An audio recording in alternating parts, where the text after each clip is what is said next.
Controversial Islamic cleric Sheikh Ahmad Gumi on Wednesday denounced his advocacy for bandits following their declaration as terrorists by the Federal High Court in Abuja. The cleric, who has been urging the federal government to grant bandits a general amnesty, as it was done to the militants in the Niger Delta, said his efforts were for the sake of peace and economic prosperity of Nigeria. But the campaign was sabotage. The cleric further stated that it was dangerous for him to continue to engage with the bandits now that they have been declared terrorists. The bandits have been viciously kidnapping and killing their captives across Zamfara, Katsina, Kaduna, Benue, and Sokoto states. On Monday, 23 travelers were burnt to death in a bus attack in Sokoto state by these terrorists. Well, I guess Sheikh Ahmad Gumi can now be granted amnesty because I'm sure a lot of Nigeria will disagree with him. I don't think that he was, trying to get peace. I think he was fueling these terrorists, and his intervention has been nothing but inflammatory. But I wanted to talk about the attack that happened on Monday. It was so sad. Yesterday, there were more revelations about the, people that were involved in that bus attack. One of them was a pregnant woman, and she actually gave birth and was burned. It was so sad, so difficult for me to bear, really. To be honest with you, OJ, you're not going to be surprised. I've taken to skipping some stories. Yeah. I have to protect my mental health. It gets too much. We sit here day in, day out, talking about crimes of immeasurable monstrosity. So lately, I try to avoid them. And it just shows exactly why so many people were offended and they were outraged by Sheikh Gumi's intervention. Yes. He gave a literal meaning to devil's advocate. Correct. It's one thing to talk about how the Nigerian state has failed us all. So many public figures do, from Professor Tomori to Sheikh Gumi, about how the Nigerian state fails its citizens and make them, resort to all kinds of things. It's quite another to then demonize the victims and sort of present some kind of hagiography of deranged criminals who burn people alive. This is just the latest in a litany of horrendous crimes that they have committed. So I'm really glad that he has seen the error of his ways and has decided to stop his completely wrong-headed advocacy. But I regret the fact, on his behalf, that he stopped short of apologizing to Nigeria. Absolutely. For ever taking the side of people who are unleashing this manner of terror on the rest of us. He owes us an apology, quite frankly. Agree with you, Tulu. Dr. No, I do not think that the issue is about an apology. If you are waiting for an apology, you will not get it. I'm not waiting the for an apology. The position that Sheikh Gumi has taken is even in itself a critique of the Nigerian state and the response of the Nigerian state to his various recommendations in the past. One, he had taken it upon himself to engage with these bandits. He visited many camps, some of those camps, the main hideouts of bandits and terrorists in Nigeria. And on the basis of his interaction, and he had a team of persons, who went around with him, including our good friend, Professor Usman Yusuf. He gave feedback to the Nigerian authorities that these bandits are bandits or terrorists or whatever you call them because of their anger against the Nigerian state, because they feel they've been deprived, because they think the Nigerian state has not been fair to them. And his consistent recommendation was that the Nigerian authorities should engage with them.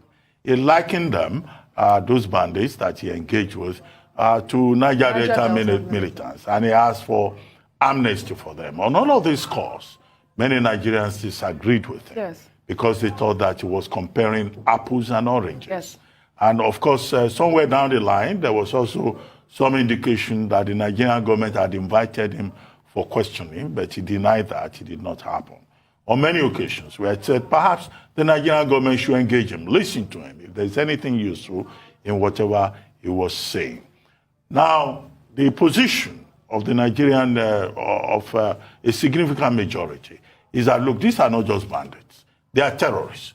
Within the purview of the definition of terrorism, in the Terrorism Amendment Act, Terrorism Prevention Amendment Act of 2013, whereby if for political reasons you wage war or raise arms against the state, then you are classified as a terrorist. Yes. If you use the means of intimidation and coercion, to achieve your political ends, then, of course, you are a terrorist. If you disrupt the lives of other individuals, innocent people, in a manner not prescribed by law, then of course you are classified under that law as a terrorist. Now, DPP in the Federal Capital Territory, the PPP in the Office of the Attorney General of the Federation, recently sought an ex parte, application before a Federal High Court in Abuja. And the Federal High Court in Abuja handed out the ruling that indeed, within the definition of that Terrorism Act of 2013, bandits are also terrorists. Okay? And that was celebrated by persons who had been asking for that kind of resolution. And the Attorney General also said, well, this is the position of the law as of today. And that has not been challenged in the court of law. Okay, so what do I think of Sheyi Gumi's statement? I think Sheyi Gumi is merely protecting himself. It's an act on his part of self-preservation. Yeah. Because what the law says clearly also is that if you aid and abet terrorism, then you are liable under the law. Yes. So it is interesting to see Sheyi Gumi seeing the court of law because he's not. All of his. I mean, he's an educated man. Yes. He's a medical doctor. He was in the military, so he knows the security implications. So if the position of the law is this, then of course, as a very clever person, he will quickly say, oh, he will not intervene again. Indeed. Because he doesn't want the Nigerian state. He probably thinks the ruling was targeted at him. People in his position may be tempted to think in that direction. But whatever it is, the Nigerian state has a responsibility beyond Gumi and whatever he thinks, and no matter how clever he thinks he is, to deal with the issue of terrorism in Nigeria, of banditry, of criminality, of impunity on steroids in Nigeria, in different parts of Nigeria. That's the responsibility of the state.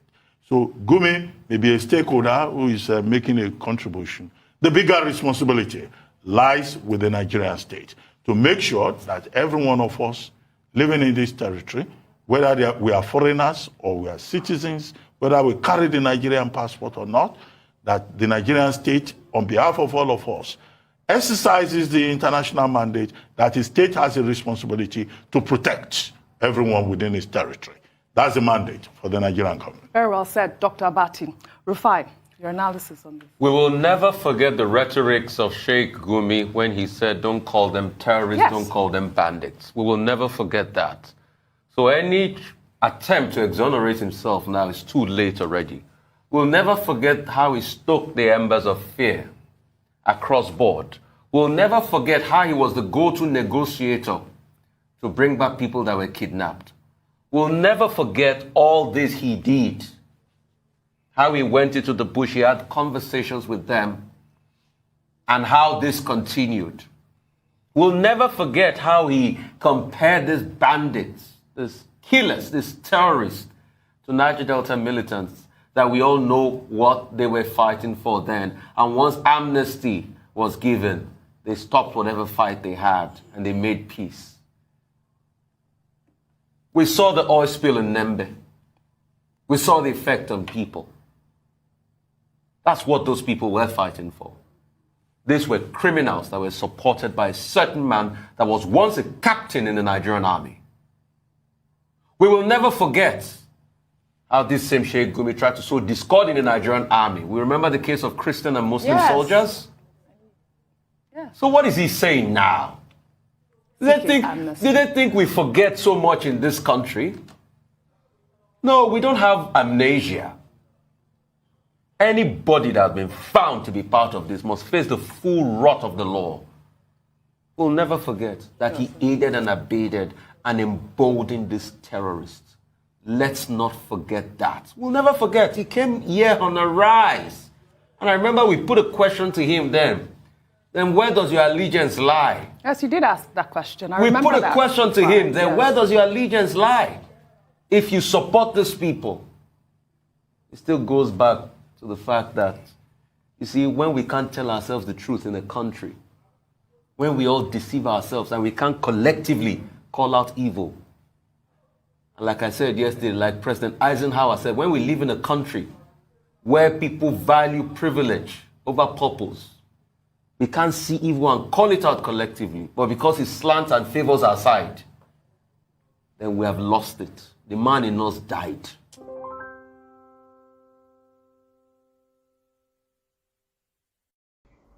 The crimes you have in the north, the insecurity you have in the north is as a direct consequence of their own action. They groomed them.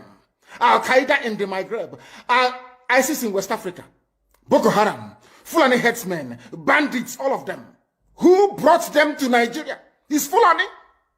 Fulani brought them into Nigeria. El Rufai brought them in. Bauchi State Governor brought them in. Are you people deaf and dumb and stupid? When you come out and you pretend, oh, we are one Nigeria, go and show me. Somebody was asking, where is the boundary, where would the boundary of Biafra begin? And I asked the fool, where did the boundary of Nigeria begin? People from Niger come in and go as they like. Most of these idiots are from Niger. They are building a pipeline to Niger. They are building a railway line to Niger. They are building roads to Niger. Whereas where the money comes from, which is Biafra land, we don't have those infrastructure. No, we don't. But you're taking our money, you come to Izombe, you come to Ohaji, you come to Ebema, you come to Aguleri, you come to Ebonyi, you take our resources, sell it, get the money, and now you're building a way to Niger Republic, and you want me to be happy with you. Clap for you, oh, Nigeria is doing well, one Nigeria. I think you are insane. You come to my land, you take our oil, you take our gas, you take our manpower, you take everything, our VAT, our tax that we pay. You are now building a road from Katsina to Niger, airport in Niger, refinery in Niger. You take oil, crude oil from my land, you take it to Niger, you refine it, you bring it back to me as a refined petroleum, or as PPS as you call it. And you're telling me that that country is viable. You're telling me that Nigeria should be supported. We are in one Nigeria. We are not going anywhere. And you're dying every day. Because those that they appointed to speak for you, they gave them money and positions. So that they will come out on the pages of newspapers to give the world the misleading impression that everything is okay, when things are not okay. Go through the statements of Ohaneze and see the contradictions in it. Nigeria is not working. We are marginalized. And then you come back and say Nigeria is one. We must stay in it together. Are you not foolish? These are the useless intellectuals that you have. On one hand, you say Nigeria is not working. You're marginalized. You are being discriminated against. You're suffering. They're killing you everywhere. And you come back to the same place and say Nigeria must be one. Had Nigerians gotten together to say they want to be part of this useless contraption, that's entirely their business. I'm a Democrat, I've subscribed to it. But have you asked yourself this question? Why is it that all those asking you to remain in one Nigeria has something to gain from Nigeria, or they have benefited in the past? Nothing more, nothing less. I saw the letter that Atiku Abubakar wrote to President Biden. In it, Atiku Abubakar said to come and help us fight terrorism, in order to ensure that there will be no regional destabilization. That is their game plan at the U.S. State Department for very many years, until we stepped in. They keep trotting out these lies. Once Nigeria breaks up, there will be destabilization in the entire region. I said it because you don't understand African history. Most of these people are not educated. When I say, they say I'm insulting them. No, I'm not insulting you. Most of you are not educated. In Africa, we are tribal creatures in Africa. In Africa, we are tribal creatures in Africa. We always go back to our village where we were born, where our umbilical cord, how long, where it was buried. That's where we come from. That is why every Christmas, Easter, New Year festival, or August meeting, you see us migrating back to where we come from. And I keep saying these things to Africans, they don't understand it. They don't understand it. Everywhere in Africa during Christmas, if you like, be in South Africa, if you like, let it be in Kenya, let it be in Rwanda, everybody from the capital goes to the village. If you go to Accra, the same thing happens. This past Christmas, if you like, go to Cotonou, go to Yaoundé in Cameroon. Everybody living in the capital cities of Africa, they go back to their villages. They go back to their tribes where they come from. Do they do that in the Western world? During Christmas, these people migrating from, oh, I come from Florida, I'm going to Florida. No, you don't. Because people come from where they are born. We come from where our ancestors were born. That is the difference between black people in Africa and those from Europe and other parts of the world. We come from, so if you ask somebody, where do you come from? He or she will mention their village. That is what makes us Africans. Very, very unique. If you destroy that, you're finished as a people. In Africa, we are tribal. First and foremost, we belong to our tribe where we come from. That is why our people need to appreciate this. Very, very critical. That Africa is restructured to recognize where people come from. All these artificial creations by Europeans, Nigeria, this and that, all that rubbish. That is why you can never ever make any progress for the next 6 billion years. You can never ever make any progress in the zoo. Why is it, if we are not tribal, why would the whole presidency come out, Fulani presidency come out and say, we are defending Fulani headsmen? A presidency of the whole of Nigeria, so to speak. It is because by instinct, we are tribal beings in Africa. That is why Nigeria is unsustainable. That is why the man from Ishekiri has to vote to say, this is where I want to belong to. That is why referendum is the only way forward. That is why Africa is poor. Africans must recognize that this is who we are. You cannot live in Lagos if you're an Igbo man. During Christmas, you start traveling to Sokoto. It's impossible. You must go to Igbo land. You must. That's where you come from. And if they ask you, oh, but you were born in Lagos, you will say, no, that's where my parents come from. They ask your parents will say, that's where my parents come from. They will keep going back until they get to perhaps the 100th generation. That is who we are. And nobody can change it. We are not born on the streets. Some people were born along Ijora or Kota Highway in Lagos. Maybe they are from Urobo. You ask them, where are you from? They say, I'm from Urobo. But I was born in, but this is where I come from. That is who we are. That is why all these useless, idiotic countries created in Africa cannot survive. It can never ever survive. And how do we stop it? Only a revolution can stop it. Only a revolution. If you like, keep postponing it.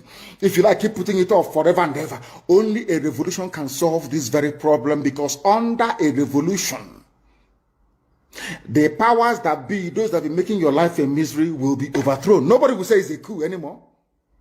It is called popular uprising. Don't let anybody deceive you. Don't let anybody deceive you. And that is why today some soldiers are listening and they are resigning from the army.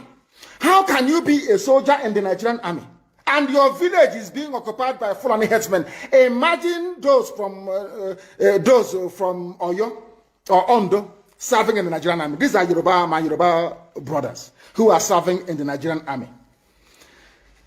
You are from Yoruba, you are serving in the Nigerian army, doing one Nigeria. But your village is being occupied by a Fulani. The same people you are serving, or you claim you are serving, your village is under occupation by them. And to make matters worse, those you are serving under their flag, one Nigeria, and the Arabic inscription, or should I say the motto of Ottoman Danfodio, to tell you how foolish Nigerians are. You don't know that the Nigerian emblem, the army emblem of Nigeria, is the motto of Ottoman Danfodio that he used to conquer Hausa people. You don't know that it is there. That's what they're using. You're fighting under the banner of your conquerors. Maybe in Sambisa forest. And now they are sending their advanced strike force into your village. And you're doing one Nigeria. I'm a Nigerian soldier. I'm a Nigerian army. That is why I commend the 127 soldiers that have resigned so far from the army. If you don't do these things I'm asking you to do, you will, when the time comes, as I'm telling them now, remember 2015, remember 2014, remember 2013, I told you all these things. I told you what was going to happen, and now they have all happened before your eyes. You've seen it. I'm warning you now. If you're serving in the Nigerian army, and you think you're loyal to Buratai, you think I'm serving my Nigeria is not a fatherland or motherland to anybody. Nigeria is not a motherland or fatherland to anybody. Nigeria is purely a British creation. A British creation.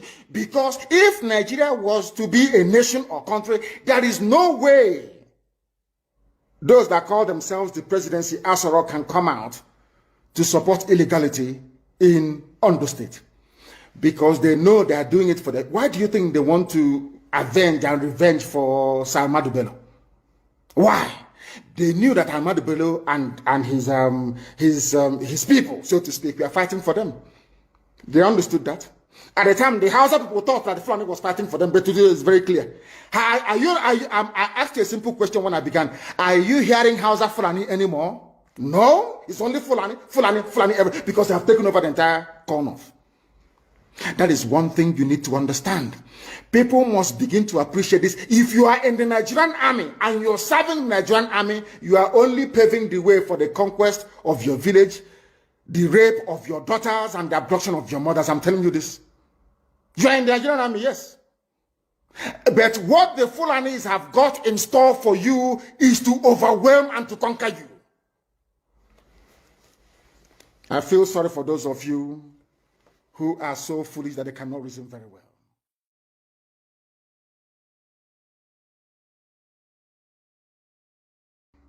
We believe that the restoration of Biafra is not in the gift of man to give.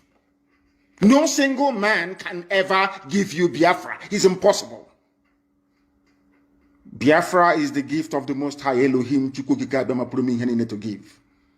How we prepare and position ourselves on this very earth, both physically and spiritually, will determine if God will love us enough to give us his kingdom on the face of this very earth. That was why in his infinite mercy, Eastern Security Network was established to secure our land. And anybody foolish enough, anybody stupid enough to seek confrontation with us, as I have said previously, before you come to look for us, before you enter into our forest to perhaps die there, because you all will perish anyway. Look at Yemen, look at Somalia, and look at Syria. Let them be at the back of your minds. Whoever is charged with making that very decision to launch an armed confrontation against the Eastern Security Network. I'm saying this to the hearing of the whole world. As you all know me, I do not do anything in secret. Everything we do is out in the open. Anybody foolish enough, because I know the Janjaweed, they're very foolish. You know, the Fulani, they have what I call the mentality or the mindset of Mohammed Siad Barre, the erstwhile president of Somalia. They never reason, they never listen. They are not intelligent enough to understand when the end has come. The only people supporting them is Britain. And we are not going to fool ourselves. Britain does wield a very considerable clout. They are taking our oil in our land. Now they have found gold also in the north. So the zoo has never failed, not once in its entire, should I say, 60-year history, to serve the interest of our colonial masters, those that created us. People say God created. I said to them, you are very, very foolish. God never created Nigeria. A man and a woman did. They are mortal flesh and they are dead. The same way they died is how the zoo is going to die. Nobody can save Nigeria. Nobody can, because it is written. How I want people, those who are averse to history, those who don't understand history very well, even those who claim they are writers, they are novelists. You know the thing about we black people, once you do something and you get accolade or praise from white people or from BBC, you think you've arrived. That's the one thing about our people. You think once they give you one award or the other, once a white man confers that legitimacy or validity on your work or your talent, you feel you've arrived. One major mistake that black people always make: efforts to divide the East. How has it been possible to keep Nigeria as one, as a failed state that it is, as a terror-ravaged contraption that it is, as an abomination that it is? How have they managed to keep Nigeria together? Look no further than what happened during the End SARS protest.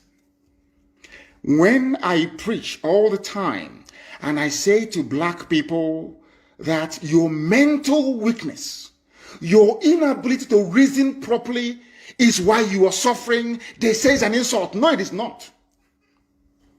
They managed to divide those who are protesting by introducing two key elements they know will appeal to their primordial instincts. What are those? Religion and ethnicity. Let me tell you something you don't understand. That is the only instrument the Europeans had to divide and conquer Africa. What they did was to pass it on to the Fulani Janjaweed. And with the help of the Fulefus and traitors in our midst, in the entire South, both Yoruba and in Biafra, both in Oduduwa and in Biafra, it appears that they have managed to now gain the upper hand in the past decades. These continued efforts to divide the East, I can assure them tonight, has failed and will continue to fail. And I want our people from Igodomigodo to Bakassi, from Idoma land to Opobo to understand this. They come to you, they plead with you to amplify your ethnicity against one another. It's a very clever trick. Whereas over the years, if not since the coming of this Janjaweed Caliphate government of the late dead Buhari, before now, it was IPOB and Radio Biafra that made it possible for people to distinguish between a Fulani and a Hausa person. Before, I'm sure all of you go back to your history, you see Hausa Fulani, Hausa Fulani. It was on this very platform, painstakingly, we lectured and educated people to understand that Hausa is different from Fulani. The same people who they're like parasites. The same people who over the years were trying as much as possible to have this cohesion between Fulani and Hausa together as one political bloc. When they come to our land, they tell you you are Efik, you are a Bibio, you are a Jo, a Zong, you are a Shekiri, you are a Robo. That you are different. You must understand the reason why they keep harping on your differences, which in actual fact doesn't exist because we are all one people, is because it makes it easier for them to conquer you. Common sense.